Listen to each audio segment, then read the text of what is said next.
Assalamualaikum warahmatullahi wabarakatuh. Waalaikumsalam warahmatullahi wabarakatuh. Mohon penjelasan berikutnya masalah kulit. Karena selama ini kurban itu dikumpulkan di masjid, sehingga kurban-kurban yang belum dipotong itu sudah dilelang kulit-kulitnya. Sudah Lelangkan. dilelang bagaimana? Dijual?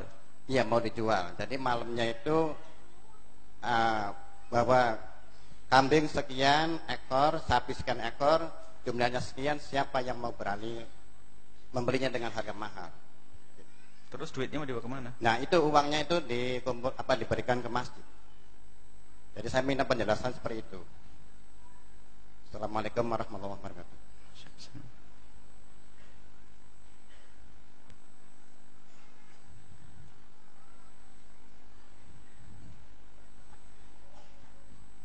Bismillahirrahmanirrahim. Assalamualaikum warahmatullahi wabarakatuh. Bu ya, tadi masih masalah kurban. Bolehkah mengganti sapi itu dengan kerbau, Bu ya? Ya. Apakah diperkenankan atau tidak? Terus setelah itu dalam pembagiannya, apakah orang kafir boleh mendapatkan bagian? Dan juga ketika kan ada yang mengatakan bahwa untuk yang mau berkurban jangan potong kuku, jangan potong rambut. Ada yang mengatakan wajib, ada yang mengatakan sunnah. Yang benar yang mana, Bu ya? Dan jika itu sunnah ainiyah, jika memang kita niatnya sunnah kifayah, apakah nanti kesunahan atau kewajiban potong kuku atau rambut itu juga jatuh kepada semua keluarga, Bu ya? Gimana? Misalnya kan kalau tadi kan kepada yang mau berkurban disunnah, ada yang mengatakan wajib, ada yang mengatakan sunnah, nggak boleh potong kuku, potong rambut dan lain-lain. Nah, kalau sunnahnya dia pengennya kurbannya tuh kurban kifayah, sunnah kifayah. Nah, apakah nanti jatuh juga kepada semua anggota keluarga untuk tidak potong rambut dan kuku tadi, Bu ya? Nah, itu Bu ya masalah kurban. Satu lagi, Bu ya. Pelanggaran satu biasanya. Ini pengen penjelasan ini, Bu ya, untuk dijelaskan kepada kepada semua gitu. Kemarin Bu ya sudah menjelaskan tentang batasan aurat atau masalah aurat tentang para wanita itu kan ya biasanya lebih banyak dijelaskan ketika dia keluar rumah atau dengan orang yang bukan mahram, Bu ya. Nah, sekarang mohon juga diberikan pemahaman gitu, Bu ya. Karena banyak yang kadang di dalam rumah sendiri itu tidak mengerti batasan-batasan aurat antara bapak dengan anak, anak dengan bapak, ibu dengan anak, begitu biasa. Artinya di dalam anggota keluarga itu sampai batasan mana gitu. Sehingga kadang ada memang yang keluar dia nutup aurat, tapi di dalam rumahnya ternyata terkadang menggunakan pakaian-pakaian yang tidak pantas gitu di depan ayahnya atau di depan abangnya, begitu Bu ya. Sehingga mohon penjelasan supaya benar-benar mengerti batasan aurat di antara sesama mahram. Terima kasih Bu ya. Bismillahirrahmanirrahim.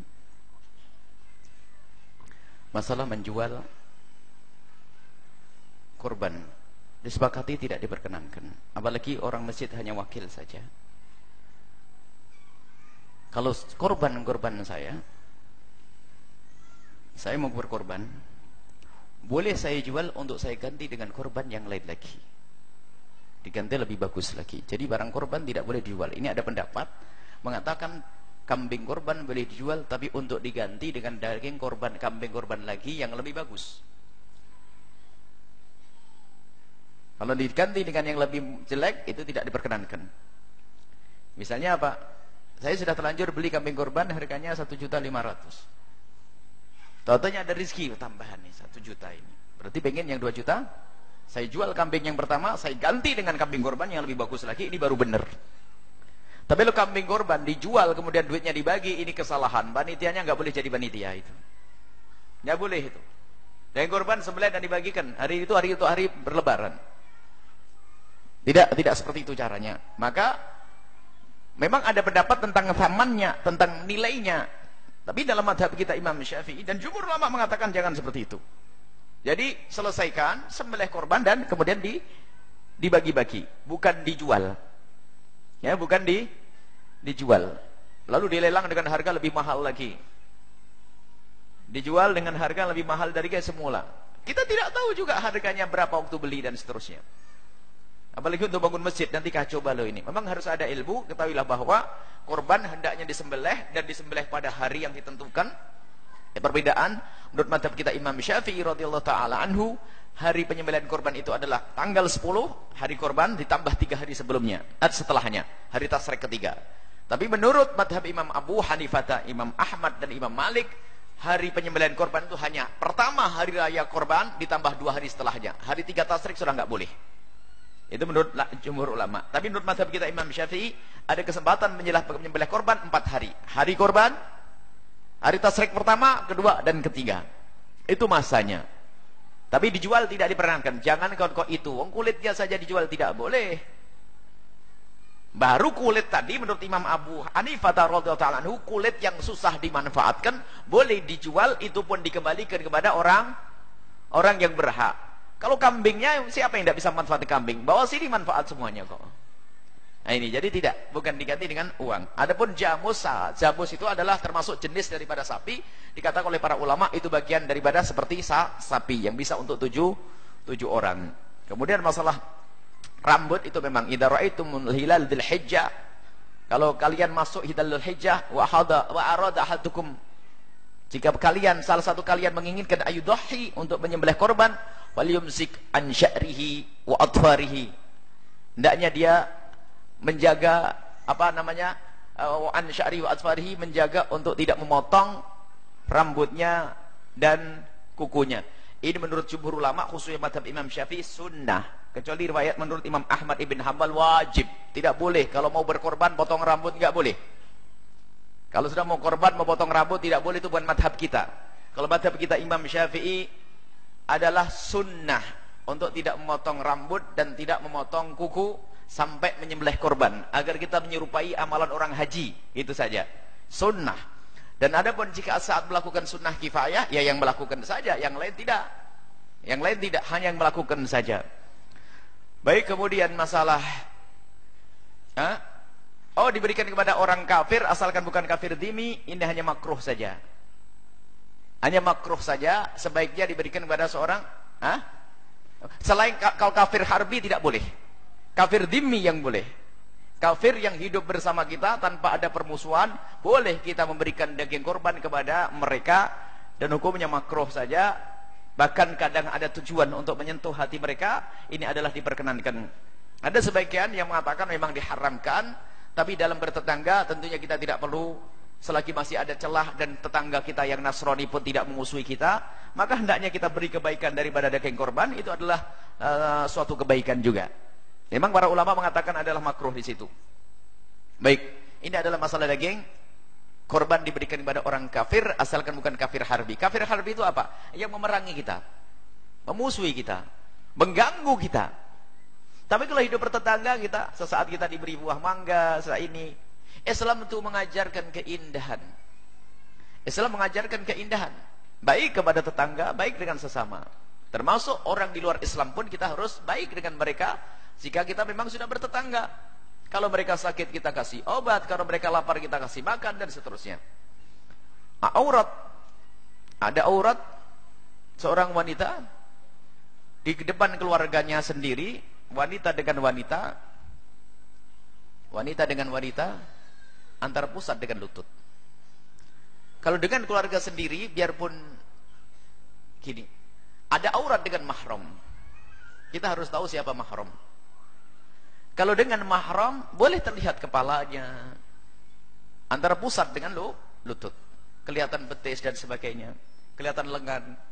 Kalau dengan mahramnya, mahram itu siapa? Seorang anak gadis dengan bapaknya, seorang ibu dengan anaknya, seorang wanita dengan saudaranya, saudara ya, sekandung, seayah atau seibu, sekandung, seayah atau seibu. Orang kadang-kadang tidak bisa membedakan sekandung dan seayah. Nah, ini sekandung, seayah sendiri, ada seibu, ada sendiri. Jadi saudara sekandung atau seayah atau seibu boleh terlihat rambutnya, boleh terlihat lehernya. Paman boleh terlihat, ponakan boleh terlihat, sepupu tidak boleh. Jadi Anda dengan sepupu harus menutup aurat sempurna. Hanya wajah dan telapak tangan saja yang boleh terbuka. Sepupu, anaknya Bude, anaknya Pak Lek, anaknya Pak Ade, anaknya Mang ya, Mamang. Itu adalah sepupu. Kalau sepupu tidak boleh. Apalagi mohon maaf orang yang bekerja di rumah kita dari orang di luar. Kita harus perhatian masalah seperti ini. Itu ibadah juga, wahai ibu-ibu yang solehah-solehah. Ibadah bukan hanya sujud ruku. Menutup aurat lebih gede daripada sholat duha. Karena sholat duha adalah sunnah, menutup aurat adalah wajib. Cuman ada orang yang namanya ya keblinger, kurang berguru. Sebenarnya gurunya sudah banyak, cuman kalau ngaji ngantuk. Rajin sholat, tapi sesaat membuka aurat. Membuka aurat ini dosa. Menutup aurat lebih bagus daripada sholat sunnah. Karena menutup aurat hukumnya wajib, sholat sunnah adalah sunnah. Dan itu kemuliaan. Dan memang semua wanita harus punya rasa malu. Dan itu sebenarnya dasarnya rasa malu yang ada di dalam hatinya sehingga menjadikan dia selalu menutup aurat. Perempuan dengan perempuan ada auratnya antara lutut dengan pusat. Jangan mentang-mentang perempuan dengan perempuan mandi bareng, nah haram. Kalau ada melihat di pondok pesantren bukan contoh yang benar. Terserah kejadiannya di mana saja, di pondok, di luar pondok, kalau melakukan demikian adalah salah.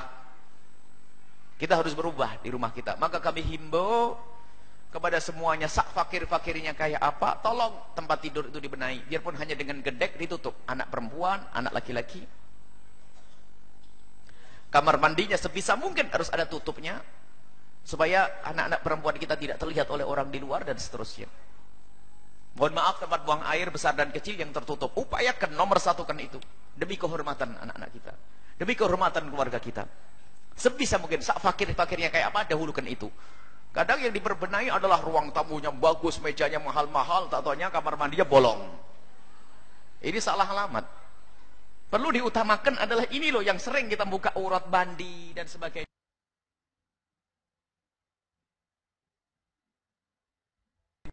Sekarang beli seng itu cuma berapa puluh ribu, tutup sana, tutup sini. Kalau seng aman, ada orang menyentuh bunyi itu. Yang penting menutup, harus ada ide, pikiran untuk seperti itu. Utamakan nomor satu kan itu. Ditutup yang benar. Jangan sampai tidak. Termasuk tidur anak-anak kita, sekalian kami sempurnakan. Kalau Nabi sudah mengatakan farriquhum bil madaji', kalau sudah anak kita umur 10 tahun ke atas, mulai dari 7 tahun masuk 10 tahun hendaknya dipisah tempat tidurnya antara laki dengan perempuan. Anak laki-laki biar saja di ruang tamu sana, bantal klesetan di sana enggak apa-apa. Tidur di sana enggak apa-apa, tapi kalau anak perempuan ditutup. Kehormatan mereka. Takut tersingkap auratnya dilihat oleh abangnya atau adiknya. Setan berbicara nanti. Masya Allah. Pendidikan dari Nabi istimewa. Dan jangan mengentengkan tentang saudara kalau sudah buta, tidak pernah belajar agama, tidak ngerti akhlak, bisa saja melakukan apa saja dengan saudaranya. Karena busuknya hati, busuknya pendidikan. Maka seorang tua harus waspada, dan itulah pendidikan dari Nabi SAW. Itu masalah aurat. Jadi auratnya ibu bukan di saat pengajian saja. Ada sebagian orang lebih takut kepada Buya Yahya daripada kepada Allah Subhanahu wa taala. Kalau sudah ada Buya Yahya, Buya Yahya pergi bukar lagi. Lebih takut kepada Allah mestinya, bukan kepada Buya Yahya. Ini musibah. Saya kalau ada Buya Yahya pakai semuanya. Kenapa Buya mau datang seolah Allah tidak ada di situ? Ya, jadi tolong kesadaran ini, kemuliaan, keyakinilah kemuliaan itu juga ibadah. Membantu kita, ayo kita kerudungi. Semua bersama, yang bersama kita kerudungi yang rapat, yang menutup aurat, wibawa. Baik, ini saja. Semoga Allah menjadikan kita adalah hamba-hamba yang mudah dalam melaksanakan kewajiban-kewajiban